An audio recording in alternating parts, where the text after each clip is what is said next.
Yamshi! So today, tuturo ko sa inyo kung paano gumawa ng veggie balls. Another negosyo ideas na naman po, presented by Yummy Dish TV.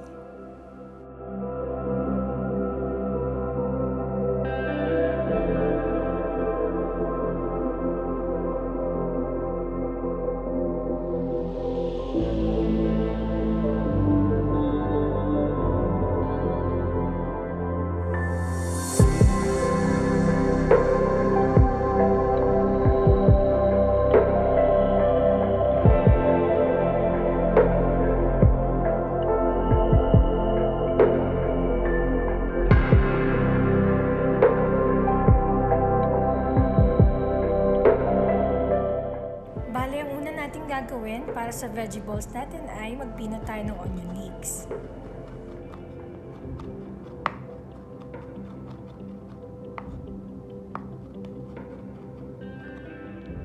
Pagkatapos, magbalat tayo ng carrots at i-grate natin ito.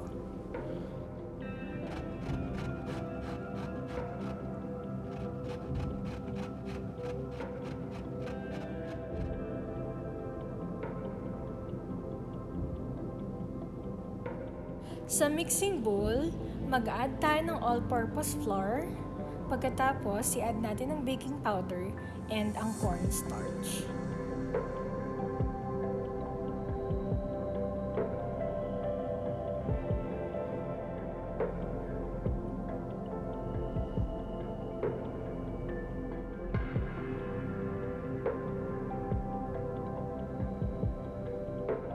I-add rin natin ang na-prepare natin na onion leeks at ang na-grate natin na carrots.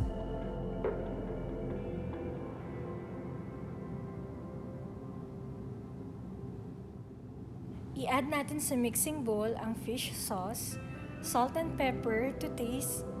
Pagkatapos, i-add na rin natin ang 2 cups of water.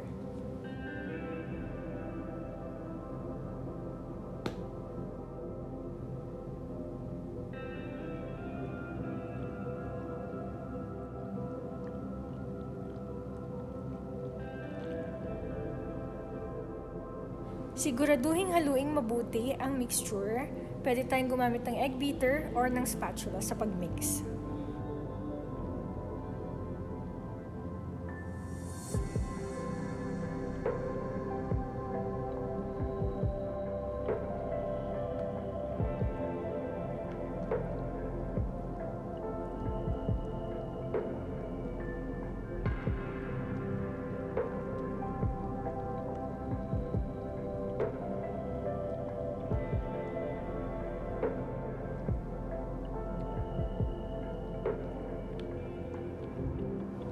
Ganito po dapat yung consistency ng batter natin.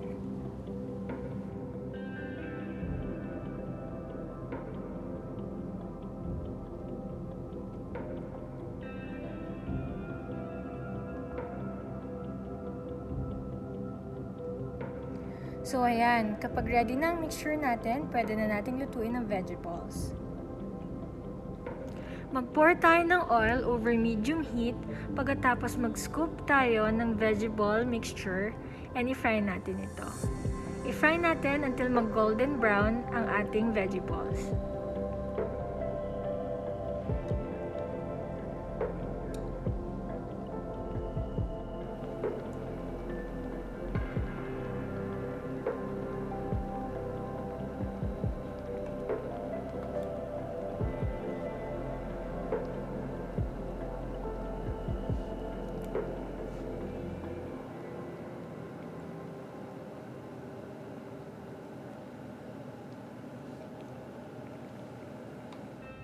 I-make sure natin na naka-fully submerged ang ating veggie ball and ma-evenly fry natin ito.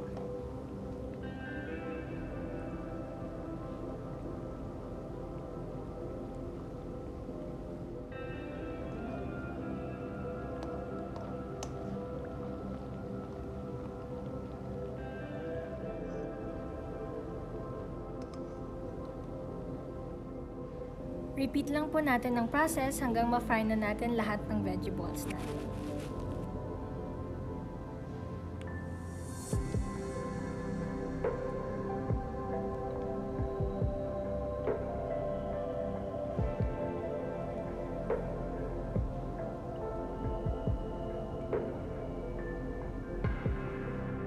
Okay po itong pangnegosyo, mababa lang ang puhunan, pero malaki ang kita. Bale sa ingredients po na ginamit ko, nasa 95 to 100 veggie balls po ang nagawa.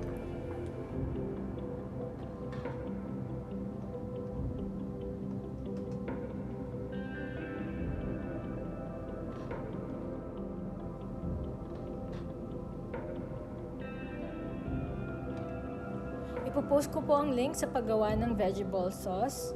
So enjoy this with your family and friends, and pwede rin po itong pangnegosyo.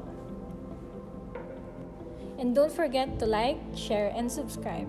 Maraming salamat kay Amshis!